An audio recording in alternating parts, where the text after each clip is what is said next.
So the first step is applying a layer of primer all over your face. This helps to keep your pores from getting clogged from the makeup and helps your makeup stay on longer. I used the cheapest one that Shoppers Drug Mart had. This is also a good time to apply foundation if you wish to do so. I didn't want to use it because I thought it would make my skin look smoother and younger. Then I took a light brown eyebrow pencil and just started going into all of my natural creases, making different facial expressions to see where my wrinkles one day will be, and just go over them lightly so you have a guide as to where they are.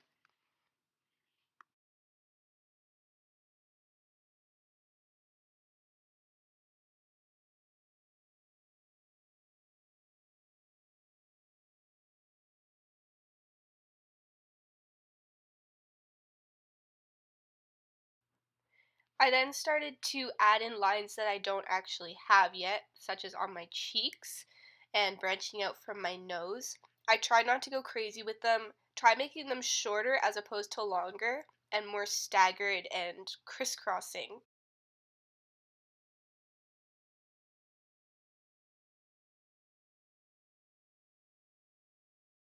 I then took a fairly light or medium brown eyeshadow and went over all of the lines I'd just drawn on with the pencil.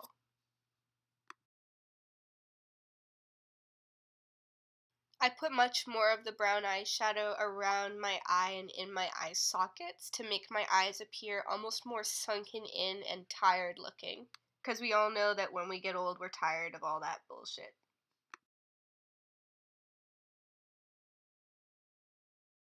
I added more and a darker brown to the areas of my face that would be a lot more sunken in, like right around where your cheeks are, to make it look a lot more three-dimensional. And then I went in with the dark brown eyeshadow that I had around the edge of my face to make it seem a little bit more skin and bones and less fleshy there.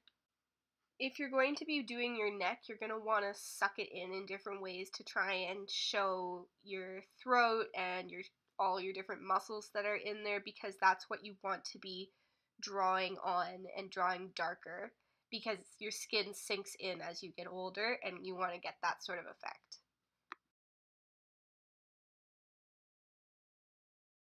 I then took just a sponge that didn't have anything on it and went over the brown lines of eyeshadow just to smooth them out and blend them into my skin a little more and make them a little less harsh.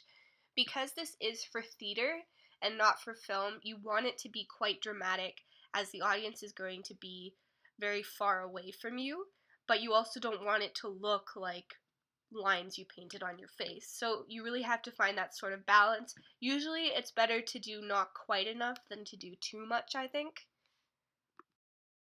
I then used a light foundation or a light concealer to go in between the lines that I had drawn and make them stand out more so that your whole face doesn't just become a brownish kind of mess.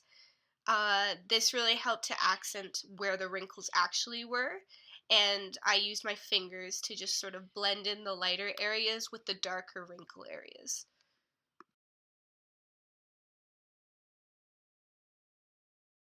Finally, I went in with the darker eyeshadow that I had and really accented some of those deeper wrinkles and then blended them in so that they weren't too obvious.